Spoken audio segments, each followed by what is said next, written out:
This video is going to be a little different from the usual fare we normally talk about on this channel. Normally, I'm pretty firmly in the sphere of animation, but occasionally I will venture forth and dip my toes into stuff outside of that. Today is one of those days, as I'd like to talk about Gladiator 2, which I recently went to see. The Gladiator franchise is one that I've always held a fair bit of nostalgic love towards. I was just a little kid when it first came out, not even in school. And only a couple of years later, my parents thought to themselves, "Oh, I know what we should show our young son Smarty Pants before he goes to bed. This gruesome Gladiator film." Well, maybe they were in the right, because in the end, I really do love the OG movie. It's probably one of my favourite films of all time, but I was definitely left traumatised. As I aged, I left that trauma behind, and now I straight up recognise it as a classic of the screen. With that love, though, comes fear. Fear of a garbage sequel. Those were my first thoughts when I heard that a sequel was in the works after so long. After all, when I was younger, maybe 5 or 6 years ago, maybe more, I did a bit of research into whether there would ever be any plans for a sequel or anything of the sort. In my mind, back then, it really did feel like a world you could come back to,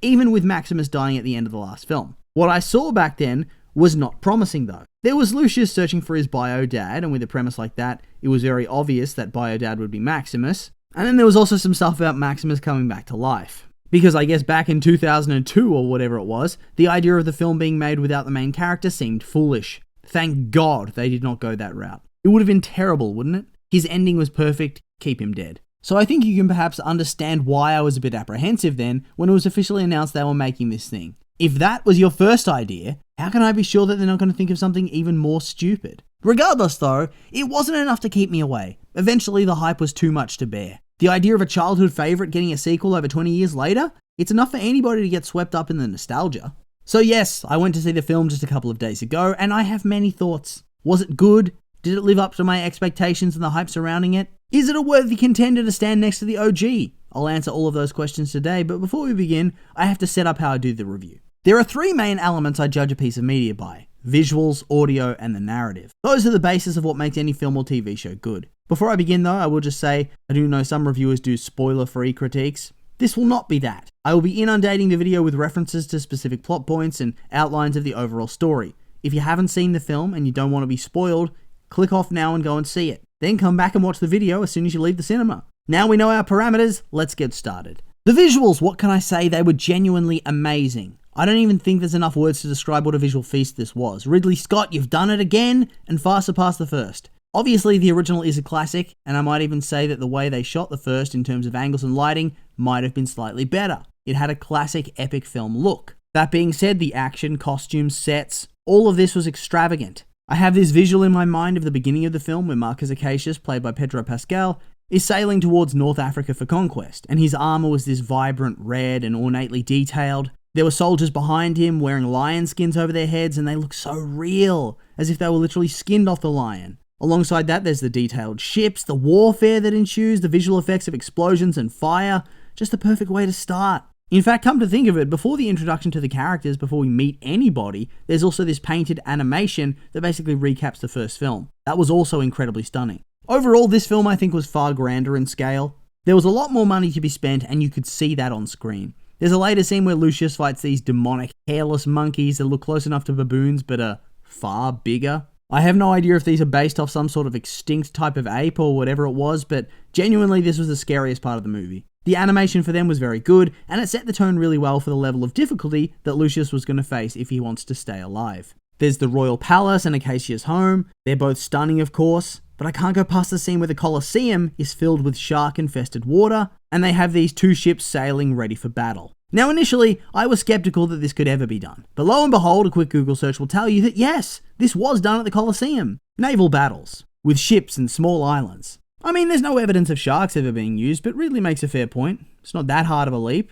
and obviously it's rule of cool, and I personally enjoyed it. I'm not watching Gladiator for historical accuracy. I'm here for spectacle, and that's what they gave us. It was the biggest spectacle by far. There were also many visual callbacks to the previous film. The most obvious being Lucius pulling the same move that Maximus does with the gravel, and using the dust to confuse his opponent. I also like the callback to him just wearing Maximus's armor right at the end of the film, which in turn protects him from dying. He gets stabbed multiple times, and the armor does not break, despite the fact that pretty much every other character, like his wife, will get killed through their armor. The power of Maximus the Chad lives on in the breastplate. Speaking of the armor, the costumes in general were just awesome. There was so much vibrancy amongst the nobility in their robes, which contrasted massively to the poor people in their plain clothes. I know in the previous film there was a lot of red and white used for the imperial family, but this was next level. The makeup used for the emperors in general to make them look pale and sickly was also excellent. It's clearly meant to make them stand out and look regal, but also adds to their unstable personalities. It's clever storytelling, makes them look unsettling. The blood and gore was kind of next level. Ridley does not play with this movie.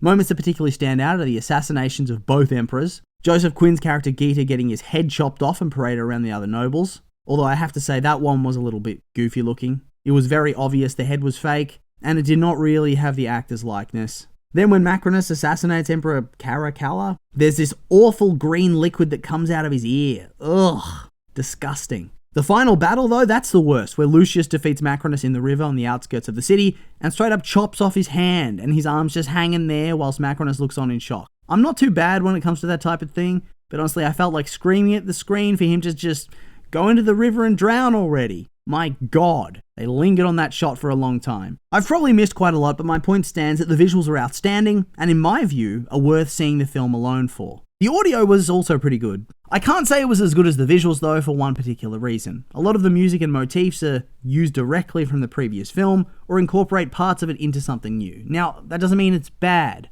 It's a perfectly reasonable thing to do for any sequel, and as I've stated before, I'm a Gladiator fanboy, so this got me all up in my feels. I have to listen to Now We're Free at least once a day. So this movie literally ending with Maximus's hand running through the wheat and that track reaching its peak, I was euphoric. The only reason I'm not saying it's as good as the visuals is that there's a lot of repetition and overlap from the previous film, so there's less to say that's particularly outstanding for this film alone. I do have to say though, the sound effects were really good. It's a small thing, but I really enjoyed the beginning scene where you hear the thudding of arrows onto the wood of the ships. It's so pleasing to the ear. Someone needs to make an ASMR video purely of arrows hitting wood. They didn't go overboard with the brutal squelching sounds when anything gory happened on screen, and for that I was personally thankful. Big tick in my books. Now that the audio and visuals are out of the way, we come to the behemoth. The narrative. Strap yourselves in, kids, because I have thoughts. The plot, as you will know, revolves around 12-year-old boy Lucius from the previous film. After the events of Maximus's death, he's sent away by his mother for fear of being murdered so someone else can take the throne. He grows up in northern Africa, he gets married, and lives a fairly humble life. The Romans then come to take the lands, and his wife is killed in the battle, ordered by Marcus Acacius. This sends Lucius into pure rage mode, which he remains in for 95% of the film. He vows vengeance against the entire Roman Empire, and is taken prisoner back to Rome. Here, he has an initial battle against the monkeys, with Macrinus taking a particular interest due to his unorthodox methods. And so he decides to buy him. Macrinus and Lucius start off a bit frosty, but this doesn't deter Macrinus as he gets closer to Lucius. He makes him perform for the emperors, where the mask begins to slip off of his hidden identity, and Macrinus clues in that not all is as it seems. Lucius performs in the Colosseum, where his mother's watching, alongside her new husband Acacius. He does the classic Maximus move with the gravel, so she clues onto his identity and begins to spiral. A plot had already been begun by Acacius, Lucilla, and various senators to depose the emperors due to their relentless campaigns to acquire power, whilst neglecting the empire they had already conquered. Now though, things begin to change as Lucilla meets Lucius and is convinced that it's him and wants to rescue him, which could put all their plans in jeopardy. Particularly because he's so beloved, not unlike Maximus. The others all begrudgingly go along with the plan, but get caught thanks to Macrinus and him manipulating one of the senators. The emperors decide to have Acacius fight Lucius to the death, who is all but ready to kill the man who ordered the death of his wife. Acacius obviously refuses to fight him properly because he loves Lucilla. Lucius then shows him mercy and refuses to kill him in turn. Despite this, the emperors order for his death anyway, and a bunch of soldiers shoot him full of arrows. This proves to be a massively unpopular move, as Acacius is a decorated war hero, and with the public, the emperors were already on thin ice. Riots ensue, and Macrinus begins playing games with the emperors, convincing Caracalla that his brother wants to be rid of him so he can rule alone. Caracalla decides to beat him at his own game, and goes to kill his brother, but somewhat hesitates, so Macrinus helps finish him off. Caracalla then becomes the sole emperor, and as he was the far more mentally unstable brother, everybody's just taking him for a fool. Not at all helped by the fact that he names the first senator his monkey. And here is where Macrinus threatens the Senate with Gita's head, and pretty much takes full control of everything. He organises for Lucilla to meet her death in the Colosseum, where a bunch of soldiers will come to kill her, but she can be defended by one gladiator, which will obviously be Lucius, wiping out the line of Marcus Aurelius in one fell swoop. Again, Caracalla hesitates at this, but Macrinus convinces him it's the right thing to do, expecting the city will completely turn against him and make it far easier to depose him and install himself as emperor. Meanwhile, Lucius hatches his own plan, sending for Acacius' army, who are waiting at Rome's harbour. He finally reveals his true identity and breaks out all the gladiators who come to fight the Roman soldiers alongside him to protect his mother. Chaos ensues, Derek Jacobi's character's killed, which honestly was tragic. Also tragic that he got so little time, and so few lines. Macrinus kills both Caracalla and Lucilla, and attempts to head off Lucius' army with his own. Lucius follows him, they battle on the outskirts of the city. Maximus's armor protects Lucius from death, and he manages to kill Macrinus. He says some inspiring words about a new Rome where everybody's equal and looked after. Then he heads to the empty Colosseum and prays to his mum and dad, and the movie ends. Overall, I'm going to be brutally honest, the story was a bit bland. It was extremely derivative of the original. Now, that's not to say it wasn't enjoyable, but I was expecting more. There are several story beats that are genuinely repeated and almost identical to the first movie. If you didn't know any better, you could almost constitute this film being a remake of the first one. It deviates that little in so many areas. I mean, here are some examples. Lucius's wife's tragic death in the early parts of the film. Lucius fights on the other side to the Romans in the opening battle. The parallel to Maximus. The noble general, the Maximus character, is unceremoniously killed off. It turns out the slave-owning gladiator sponsor is in fact a bad person. Lucius sends his friend to go and get the army, and this time, the friend succeeds. The final battle is a one-on-one where the Roman guards somewhat betray their new leader. You know, that sort of thing. A lot of similar or derivative moments. A couple would be fine, but it does feel like it's just crammed full of them, and the film struggles to forge its own identity because of that. It's like they said, well, let's have all the gladiator tropes, but just slightly change them and subvert some expectations. And that's fine, but it gets a bit old. I do also have my personal grievances with particular plot points. The biggest one, in fact, is that Lucius is confirmed to be Maximus's biological son. Of course, it's alluded to that Lucilla and Maximus were romantically involved in the first movie, or from before the first movie. But I never personally believed that Maximus was the kid's birth father. To me, it was never really alluded to in that way in the first movie, and I think it detracts from Maximus's story. I felt like the whole idea from the first film was that his wife and son were taken from him, so he's sent to be a gladiator and bonds with Lucius because he reminds him of his own son. It's a way of healing for him. He's so fixed on helping Lucius because he doesn't want him to meet the same fate that his own son did. It's not because he was biologically related to him, but simply from an emotional standpoint. Honestly, I also never really loved the romance between Lucilla and Maximus. In this movie, I feel like they do play it out like it was this great love, but I never got that vibe. The whole reason he fights and is focused in the first film is his love for his wife and son, the admiration for her father, Marcus Aurelius. When she kisses him in that first movie, it feels completely one-sided to me. They may have had a history together, but I think he moved on, and his true love was his wife. Here it felt like they completely wiped away Maximus's whole motivation from the first film for some fanfic sequel plot. It bothers me because I really love the first movie so much. Also, I feel like I'm supposed to, but I have little sympathy for Lucilla. She sends her son off on his own, so that way he doesn't get assassinated, and she comes up with some lame excuse like, oh no, I have to stay here to settle things, but when things calm down, I'll totally come and get you and we can be a family again. But does she do that? No.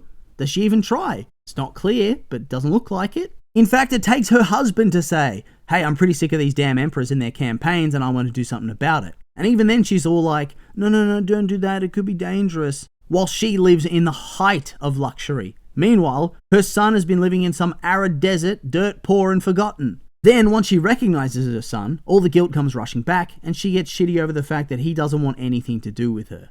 Oh, I did my best, yada yada yada yada. She then gets her husband killed, because she's scared that Lucius is going to die in the arena, and she rushes to free him instead of thinking logically, despite the fact that he's proved himself to be an immense chat at fighting, just like Maximus. And they had to cheat to kill Maximus.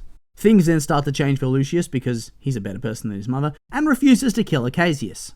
She later visits him and he's all like, oh thanks, and he does this immense character backflip, completely forgiving her, and it's all water under the bridge. I got whiplash from how fast that turned around. She ends up getting killed anyway, which is meant to be extra tragic as she's killed in the exact way that his wife was killed. But in the end, there just wasn't enough time to care about any of this, and I especially didn't care about his wife. We knew her for 5 minutes, and it did not have the same emotional impact as Maximus's family. Then at the end, he prays to his mum and his dad, despite the fact that his mum did next to nothing but cause complete chaos and pain. And his father, whilst a bit of a Chad, wasn't really his dad, and he only had like 2 conversations with the man. I just struggle with sympathizing with her, and this framing that she's the good guy and is forever manipulated by politics and a victim of society around her. I mean, there was literally nothing stopping her escaping with her son and living a life that whilst poor, they'd at least be together. There's absolutely zero hint that she ever did anything to find him or fix the situation at all. She just sucks. Of course, when I was watching this, it was only in the back of my mind, and it didn't really bother me terribly during the actual experience. It's only after exiting the movie, and me overanalyzing the plots, that it started to come to me. I think a lot of people could overlook this, and maybe even they have counter-arguments for it.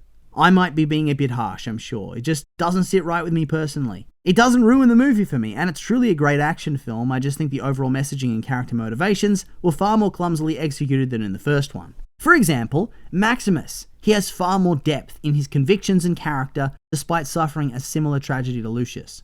Lucius is just a ball of rage the entire time. He does sometimes mention his grandfather's dream for a utopian Rome, but it never comes across as though that's his personal dream. It's a bitter resentment of how far Rome's fallen, not anything by him that he thinks could be done or that he wishes to see personally. I think unfortunately for Paul Mescal, the writing did no favours to his acting. I know he's a good actor, he's highly acclaimed for other works, but I haven't seen those. And so if I was only judging him from this performance, I'd say bit wooden and massively one note. Although like I said, I contribute all of that to the writing. It doesn't give him the opportunity. It just makes him angry the whole time. Everybody else though, they were fantastic. In particular, Denzel Washington as Macrinus. Then there's the Emperors, the Senators, Pedro Pascal as Marcus Acacius, although I feel like he got such little screen time for how important I thought his character was going to be. I also really enjoyed the character of Ravi, who used to be a gladiator but now serves as a doctor. That character just had such charm, and every scene he had with Lucius was a highlight for me. I know I've gone on a lot about the negatives here. I will just say that to live up to the first Gladiator is an insane task. I genuinely wanted to enjoy this film, and I was emboldened by the earlier reviews saying that it's not only one of the best films of the year,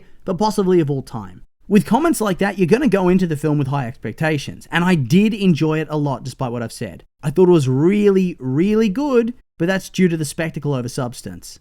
In fact, I think it would be a lot easier to judge it as a generic action movie, and I would likely be far more favourable if I didn't have the names of the characters and the title Gladiator attached to it. It's not that it's bad, it just doesn't live up to the first one in my eyes. At times it came across as a rushed, derivative fanfic sequel with brilliant effects and costumes. A lot of smoke and mirrors, but not much substance. Hopefully I will not be crucified for these opinions, but it's just my honest truth. So now I'd like to hear yours. What do you think of Gladiator 2 if you've seen it? Do you like it? Hate it? If you haven't seen it and you've watched this video, have I changed your mind about seeing it? Will you still give it a shot? I'm curious for your thoughts, so make sure to like, comment, and subscribe, and let me know.